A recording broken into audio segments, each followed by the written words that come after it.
What's up, Hobby Maniacs? MBG here today with a look at the new Citadel brushes, or brush line, I guess it is. These things, well, they kind of came out of left field, but I tell you what, they look gorgeous. I mean, this is some really high quality stuff, and for not a lot of money, to be quite honest. So you got a 15 brush set here that basically corresponds to each of the types of paints in the Citadel line. You've got the base brushes here, of course, for the base paints. Then you've got a glaze brush for the glazes, layer brushes, those are your fine detail work basically, shade brushes here for the, the actual what we call wash. Then you've got the dry brushes right here, and those are basically some, some kind of heavy duty type brushes for dry brushing, of course. And then you get into the kind of utilitarian stuff over here, where you've got the texture, I guess, tool here that's basically for, spreading around textures and things like that they have now. And then we got these two big brushes, which are scenery brushes. This is kind of more of a, I guess, like kind of a more directed approach and kind of like a wide angle approach here, kind of dry brush type thing. And then, you see something like this and you would think, well, man, it's going to cost a lot of money, yada yada.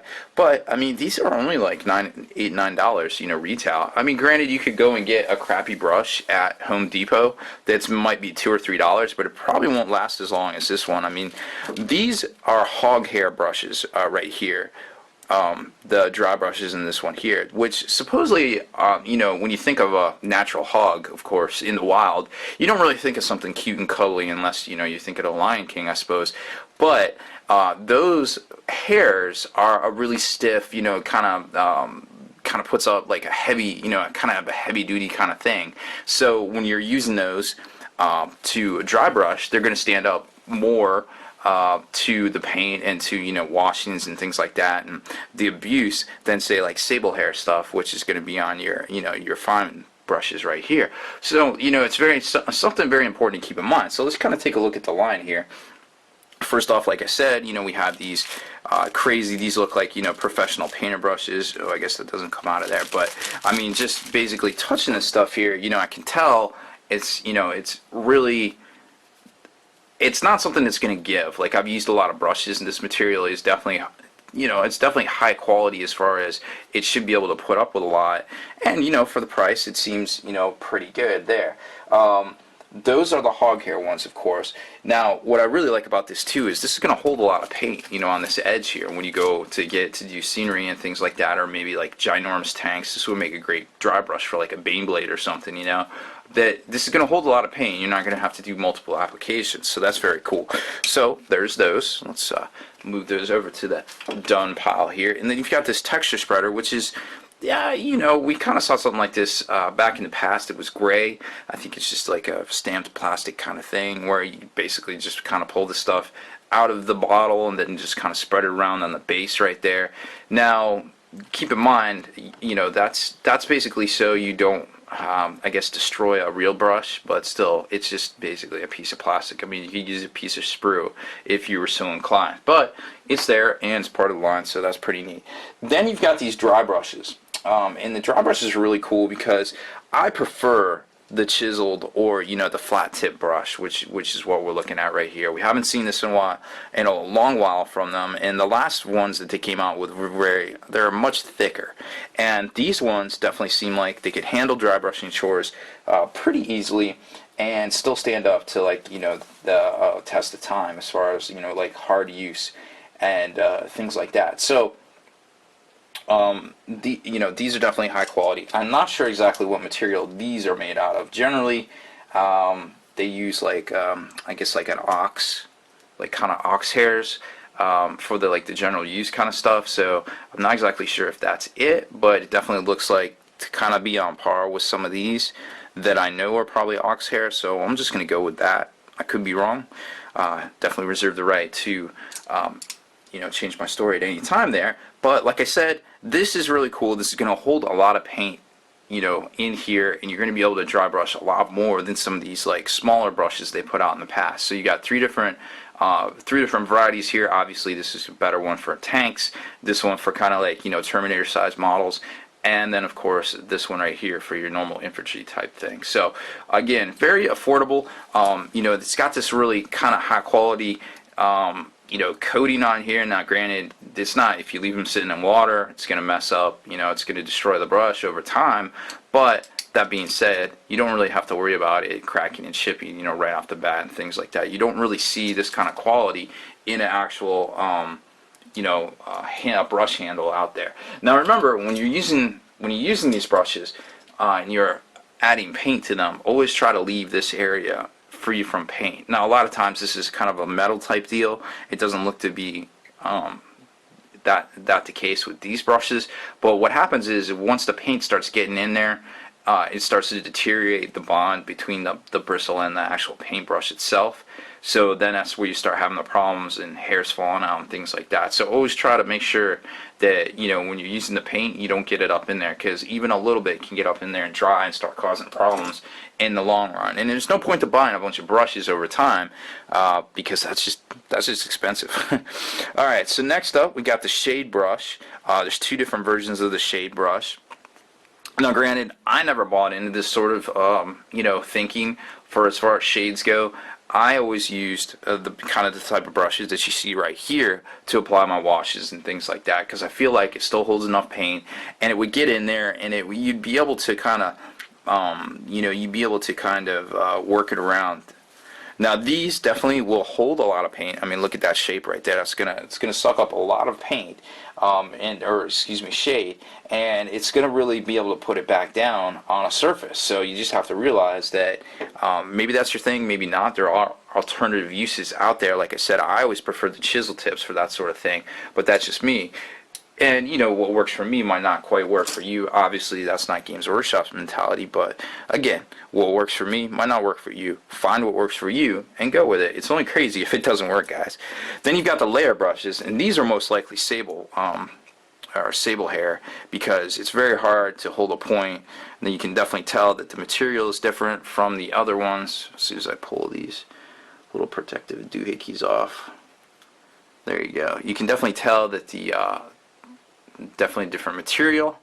Like I said, it definitely holds a point well, and very, very high quality stuff here. It's interesting that this is all like the plastic, kind of push fit plastic, and we're not seeing those metal components that we normally see holding the bristles in place. Now I'm not sure over time how that will fare. That actually has me concerned a lot. I'm not sure if maybe that's why they're able to put these things out for such a good price, but maybe it's just the way it is. Maybe we're just need to think outside the box and try something new here. So this is your detail kind of style brush. The other one was definitely your highlight kind of style brush, as far as size goes there. Then you've got a glaze brush. Now glazes are generally meant to be built up over multiple layers, and you kind of use a brush like this to feather it. Now that doesn't mean that you can't use this, say, for a detail brush, or to apply wash or something like that. But generally, when you start getting into glazes, which is more of an advanced technique that you want to definitely be more familiar with, that's just kind of the thing there. So definitely don't let that brush fool you. You can use it for whatever you want, but if you want to actually learn how to use glazes and things like that, definitely check out some of the internet sites and things about how to do that. Of course, the Citadel How to Paint Guide is very good at that too. Then we just get down to the actual base brushes themselves, which, remember, this is basically your base coat brushes. Now it's interesting that they give you these chisel tips here, which I kind of like the idea behind it. I feel like it's kind of like, hey, let's cover as much surface area as possible, but also be able to apply the paint accurately, and that's why they have these chisel tips here.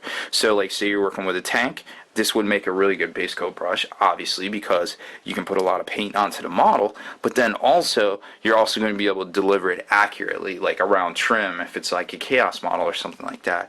Then same thing here, smaller type models, Terminators and things, and then of course you start getting down to the infantry size, or slightly bigger, and then you get really down to the nitty gritty right here.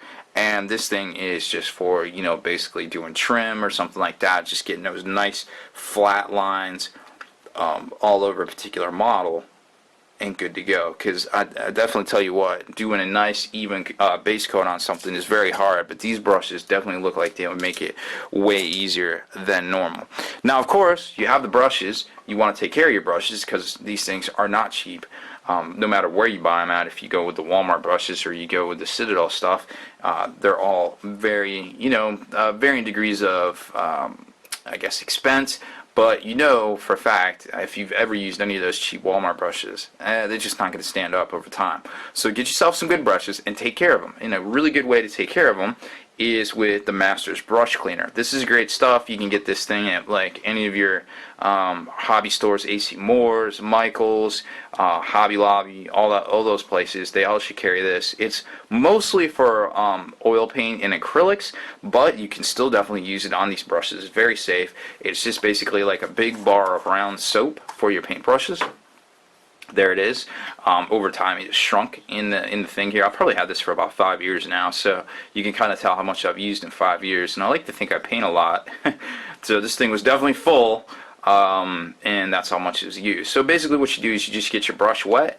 You get the bristles wet, and then you just kind of roll it over the surface here to get the soap onto it. And you never want to go back and forth because it damages the bristles worse than dry brushing does. But you want to go in one direction, get your soap on here, and then take it in your hands and just basically work the paint off the bristles yourself. Always going in one direction, not against the wind, not against the grain rather, to damage your brushes. So that's what this is for. And a lot of times if you have that paint that has dried on the bristles themselves, what you can do is you can scrape it over the hard surface here, again, not going against the grain, always going in the same direction, and eventually those it'll free up those particulates on your bristles in order to kind of free up the brush there and protect it. It's also a conditioner. I try to use this after every time I paint with all my brushes that I've used that day, because it is a conditioner, and it also helps with keeping the paint from drying on the bristles itself. So very cool stuff, totally worth it. $5 to $10 at your local hobby store or arts and crafts store there. So that'll definitely help keep your paintbrushes up to snuff and give you extra life out of those as well. So that's about it for the new Citadel paintbrushes. I hope you enjoyed this video. If you haven't done so already, head on over to the blog, spikybitsblog.com. It's a great website, tons of articles. I think I counted today, and there was over 500 tutorial articles in and of itself. We at some point here, this might be it. This is going to be video 500 as well. So very cool stuff. We're also approaching 7,000 articles on Spiky Bits. So tons of hobby resource there, guys. Make sure you head over there. There's plenty of pretty pictures and rumors too, but if you're definitely looking to get stuff done, hit up the how-to section, hit up the hobby basics section. There's really cool stuff on there as well. So subscribe to this YouTube channel and head on over to thelongwar.net. That is the home of the battle reports for exclusive content and early release videos. Become a veteran of the Long War today.